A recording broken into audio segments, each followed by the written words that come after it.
Vocês que estão aqui que sofrem com transtorno de ansiedade, você está precisando de orar mais. Você está precisando de ir para a igreja. Você está precisando de se converter. Né? Você está precisando fazer alguma coisa nesse sentido na sua vida, que isso é falta de Deus. Já viram isso? Quem aqui já passou por aqueles tipos de preconceito, né? Ou pré-julgamento, na verdade nem preconceito, pré-julgamento, vamos dizer assim.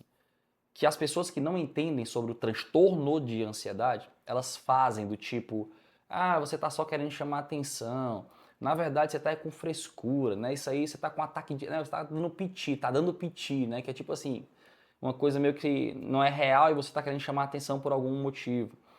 Aí tem uma pessoa que fala assim, ó, não, isso aí é falta de Deus. Já ouviram isso? Isso é falta de Deus, na verdade. Principalmente essa última. Eu tava passeando na livraria, como eu sempre faço, e aí eu me deparei com esse livro, veja bem.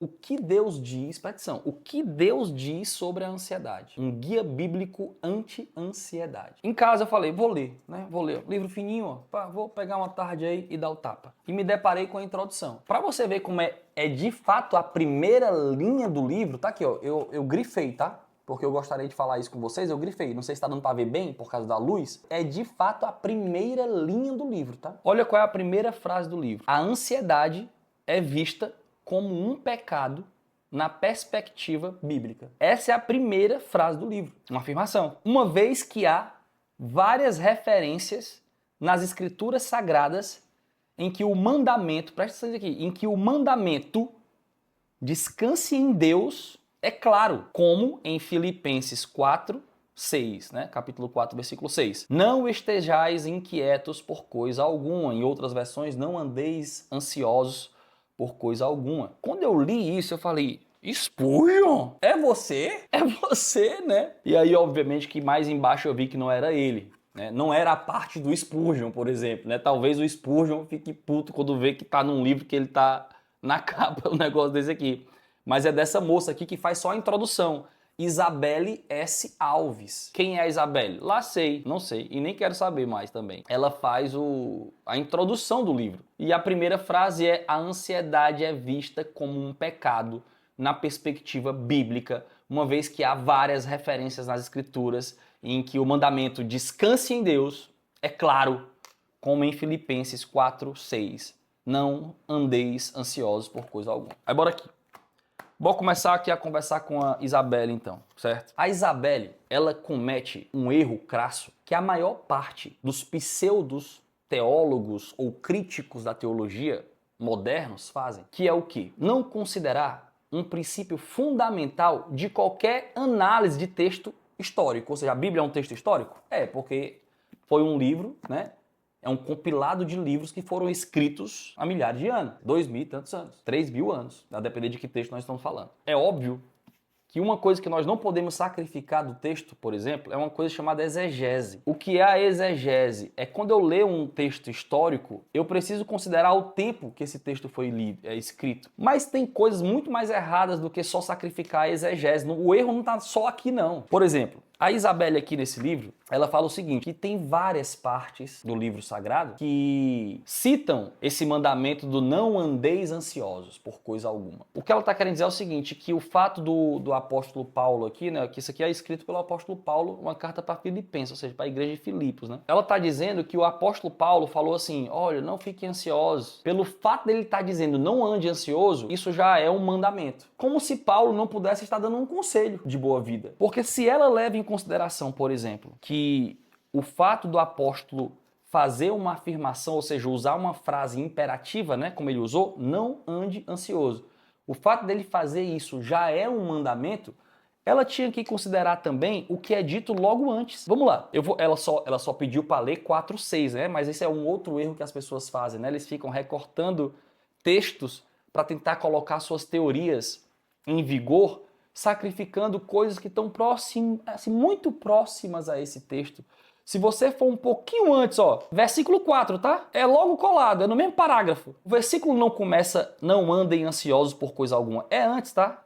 Começa assim, ó, alegrem-se sempre no Senhor. Olha o que é que Paulo está falando. Presta atenção aqui, ó, por mais que você não seja religioso, por mais que você não seja cristão, eu não estou falando de religião não, então você vai entender já onde eu tô querendo chegar. Alegrem-se sempre no Senhor. Ele repete, novamente direi, alegrem-se. Se ela está considerando que a ansiedade é pecado, porque Paulo falou mais embaixo, não ande ansioso por coisa alguma, por que ela não considera pecado então a tristeza? Já que ele fala duas vezes e não uma só, no mesmo versículo. Alegrem-se sempre no Senhor. Novamente direi, alegrem-se. Isso aqui é muito mais imperativo do que o versículo posterior, que ele fala da ansiedade. E aí eu te pergunto, então Cristo pecou? Porque segundo a Isabelle, na lógica que ela está utilizando para dizer que ansiedade é pecado, Cristo pecou. Por quê? Porque se na lógica da Isabelle ansiedade é pecado, então tristeza também é. Cristo se entristeceu. A Bíblia fala que teve um episódio que o Cristo estava tão triste que ele chorou lágrimas de sangue. Na verdade, o Cristo vivia triste com o que ele via. É tão lógico isso, né? Você não precisa nem fazer esforço para explicar um negócio desse. É tão lógico, porque o livro que essa moça está citando é Filipenses. E para qualquer leitor vagabundo da Bíblia, sabe? Que o livro de Filipenses, se ele levar em consideração o que eu acabei de falar, a exegese, né? Se ele levar em consideração o tempo, por que Paulo estava escrevendo esse livro, meu Deus do céu? Caramba, se você ler um pouquinho da carta de Paulo aos Filipenses, você vai ver que Paulo estava preso e ele estava assim, ó, resistam. A mensagem de Paulo para os Filipenses, na verdade, é sobre sofrimento. É tipo assim, ó, resistam a esse sofrimento porque vai valer a pena. Ele está afirmando que a vida é sofrida. Olha isso aqui, ó. Não importa o que aconteça, exerçam a sua cidadania de maneira digna do Evangelho de Cristo. Olha agora, pois a vocês foi dado o privilégio de não apenas crer em Cristo, mas também de sofrer por Ele. E Paulo está falando exatamente aqui o contrário da moça. Isso é tão louco que as pessoas não param nem para pensar que como a gente está falando de um livro histórico, as palavras não significavam as mesmas coisas. Existe tradução aqui. Preste atenção, ansiedade tal qual nós conhecemos, né? Esse sofrimento sintomático, do medo, do pânico, dos sintomas físicos que você sente, da taquicardia, da falta de ar. Ansiedade é um termo extremamente novo, é coisa do século XX agora. Ansiedade é um termo aportuguesado que foi cunhado agora, século XX. Portanto, nesse tempo aqui nem existia a palavra. O mesmo termo hoje, ansiedade, que vem de um termo anterior que é angst, que queria dizer angústia. Na época de Paulo, aqui ó, na época de Paulo sabia grego. Ansiedade, na verdade, tinha mais a ver com distração. Portanto, a melhor tradução para esse versículo, para hoje, nós do Ocidente, não seria não andeis ansiosos, seria não andes distraído. Entendeu? Essa seria a melhor tradução para esse versículo, porque essa palavra nem existia na época. O que ele estava querendo dizer é o seguinte, ó, não se distraia do reino de Deus, não se distraia da mensagem do Cristo, não se distraia do seu propósito, da sua missão aqui na terra. Sofra, você vai sofrer, vocês vão sofrer. Filipenses, vocês vão sofrer. E não importa se eu estou preso ou se eu estou aí com vocês, eu só quero ouvir a notícia de que vocês resistiram. De que vocês não se distraíram, era isso que ele estava falando. Aí faz todo o sentido. Aí a gente está chegando no que Paulo aqui, no apóstolo, quis dizer. Porque isso é uma merda. Aí isso de fato pode ser um pecado. Pode gerar um pecado. Perceba uma coisa, ó, a emoção em si não pode ser pecado, porque se é possível a gente sentir, essa possibilidade foi dada por Deus. E se Deus é toda a bondade, se ele é toda a bondade, ele não pode ser mal, porque seria contraditório. Então, se ele é todo bom e ele nos criou assim, com essa possibilidade de sentir, nada que ele cria pode ser mal, porque senão ele não seria bom. Percebe? Eu sei que essa parada é um pouco complexa, mas é um questionamento filosófico. Se Deus é o completo bem, ele não pode criar nada mal.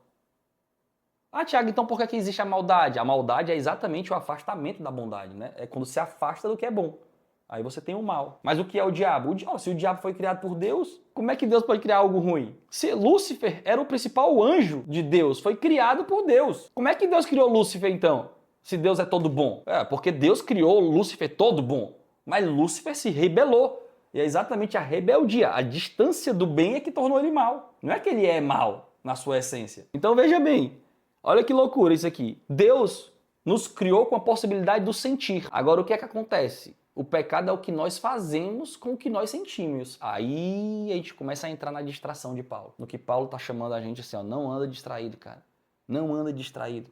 Não deixa que teu sentimento te distraia do chamado de Cristo. É isso que ele está falando para os filipenses. Não deixa que o sofrimento, ó, independente se eu estou aí com você, eu estou preso aqui, independente do que vão dizer, ele fala, tu lembra que eu li para você? Ele falou assim, ó, independente dos seus agressores, não se distrai, não se distrai. É isso que Paulo está querendo. Ele não está querendo dizer, não tem ataque de pânico, não tenha falta de ar, não tenha esse sofrimento do medo. Não, não é isso que ele está querendo dizer. Entendeu? É impossível ele falar isso. Se sentimento fosse pecado, você acha que Deus se iraria? Por que na Bíblia tem centenas e centenas de passagens que Deus se irou? Deus se irou. Se ira fosse pecado, como é que Deus poderia estar irado se Deus não peca? É uma pergunta boa, não é essa? Sensacional. Se a ira é pecado, por que Deus se ira? Não faz sentido. Se irar é pecado, se ira é pecado, por que o Cristo chegou no templo daquele jeito, jogando tudo no chão, com chicote, quando viu lá os mercadores no templo? Por que ele chegou derrubando tudo, falando, saiam daqui, seus corruptos, estão transformando a casa do meu pai numa feira, aqui é lugar de oração, saiam daqui. E aí? Não é pecado ira? Então Cristo pecou? Um sentimento não é pecado, entendeu? Porque se é possível sentir, não é pecado porque foi Deus que criou. O pecado é a sua distração, percebe aí? Aí a gente está chegando aqui no que Paulo queria falar. O pecado é quando você se distrai e todas essas coisas, que não é só o sentimento, certo? Que não é só o sentimento, tem outras coisas também. Mas é quando você se distrai e você deixa que outra coisa governe o seu comportamento que não seja a sua liberdade. Liberdade, presta atenção no que eu vou falar aqui agora. Liberdade não é capacidade de decidir qualquer coisa. Liberdade só é uma coisa, a capacidade que o homem tem de decidir pelo bem. De decidir pelo bem. Se o homem decide mal, já não é liberdade, é escravidão. Você é escrava das suas mazelas, você é escrava das suas inclinações carnais, você é escravo dos seus vícios, você é escravo do seu desejo. Por isso você decide mal. Quando você decide bem, o nome disso é liberdade. Liberdade não é assim, posso decidir por A ou B. Não é isso. Liberdade é a capacidade que você pode desenvolver e você tem esse potencial dentro de você, mas talvez ainda não é desenvolvido, mas você pode desenvolver a capacidade de ser livre. Só é livre. Quem é livre não é o cara que é maior de idade. Não é livre aquele que pode decidir ir para lá ou para cá. É livre aquele que tem sabedoria suficiente para ir para o melhor lugar, para decidir pelo bem e não pelo mal na sua própria vida. Esse ser é livre. Porque se você hoje está aqui e você não tem a capacidade ou a força para decidir pelas coisas que te levam para o bem, logo te levam para Deus, então você não é livre. Na verdade, você é escravo, escrava do seu próprio corpo, né? Do seu próprio fetiche, das suas próprias ilusões, dos seus próprios desejos, dos seus próprios vícios, das suas próprias fraquezas. E aí você não decide para o bem, você decide pelo que te parece melhor. Só que o que te parece melhor, se você não for livre, sempre vai ser algo ruim, entendeu? Algo que te apequena, algo que te faz sofrer, algo que você está tentando suprir uma coisa secundária como uma falta de amor, uma falta de afeto, uma falta de importância. Sabe por que você faz isso? Porque em algum momento você se distraiu. Em algum momento você se distraiu e você perdeu o foco do que de fato é a sua vida. Ou até talvez você nunca teve, entendeu? Talvez você nunca entendeu ainda o que é a sua vida. Por isso esse conselho de Paulo nem prestaria para você. Porque o conselho de Paulo é para a igreja. Não é para qualquer um. Paulo não está dizendo não andeis ansiosos, ó Roma. Não andeis ansiosos, ó Jerusalém. Não andeis ansiosos, ó Israel. Paulo não está falando isso não. Paulo está falando para a igreja, tá? Quem é a igreja? Já é as pessoas que tiveram discernimento sobre o bem. Já é as pessoas que conheceram o Cristo. Ele está falando para essa galera aqui, ó. Ó, já conheceu a verdade? Lembra que o Cristo falou? Eu sou a verdade. Eu sou a verdade e a vida, ele fala, né? A verdade está nele. E aí as pessoas que reconheceram isso se tornaram igreja, né? Parte de Cristo, né? Corpo de Cristo. E é para eles que Paulo está falando, ó, ei, vocês que um dia viram aquilo lá, não se distraiam. Não se distraiam. Porque se vocês se distraírem, vocês não serão livres. Se vocês se distraírem, vocês não vão ser livres. Vocês vão continuar escolhendo o ruim para a vida de vocês, escravo dos seus desejos, escravo dos seus medos, escravo das suas limitações, dos seus fetiches, das suas ilusões. Por que eu estou falando tudo isso aqui para você? Porque esse mundo, ele é muito enganoso, entendeu? Principalmente esse mundo de rede social. Principalmente esse mundo de rede social, onde todo dia aparece um novo falso profeta, né? Quando eu estou falando de falso profeta, eu não estou falando de religião, obviamente, mas alguém falando besteira. Alguém falando coisa que não faz o menor sentido. alguém falando coisas que não sabe nem o que é que estão falando. Sinceramente, você acha que essa moça sabe o que está falando? Essa moça sabe o que está falando? Se eu chegar para essa moça agora e falar metade das coisas que eu falei para vocês, o que é que essa moça vai responder? Se eu falar para ela, moça, Isabelle, presta atenção. Eu entendo que a ignorância é sua, minha filha, mas presta atenção. Essa palavra aqui, não andeis ansiosos, nem existia essa palavra, filhota. Aí você está dizendo que é um mandamento? Filhota, se ansiedade é pecado, por que tristeza não é? Se no versículo acima, Paulo dá 2 ordens sobre a alegria. O que é que essa moça responderia, gente? Pelo amor de Deus, me diz o que é que ela responderia. Entretanto, está no livro a frase dela. Por quê? Porque esse mundo está louco, minha gente. Esse mundo está louco. E se essa frase for dita na igreja, é capaz de ser aplaudida. Por quê? Porque está todo mundo distraído. Aplaudindo a mentira travestida de verdade, né? Com as roupas da verdade. As pessoas elas estão encantadas com bobagem, entendeu? Aí quando a pessoa fala ali uma frase sonora, a pessoa já tá, é isso mesmo. A pessoa não sabe nem o que tá aplaudindo. A pessoa não se pergunta, o que é verdade? O que é verdade e o que é mentira? O que é verdade e o que é mentira na minha vida, cara? O que é que eu tô vivendo hoje? E é uma verdade e me traz liberdade, ou seja, eu estou caminhando para o bem, ou que é uma mentira na minha vida? Que eu estou só empurrando com a barriga, por medo, por dependência, por necessidade, por carência. E eu estou só mentindo para mim mesmo. Por quê? Porque eu ando distraída, entendeu? Eu estou achando que, sei lá, eu nem paro para pensar que a vida está acabando, que daqui a pouco eu morro e terei perdido a única oportunidade de viver uma vida com sentido.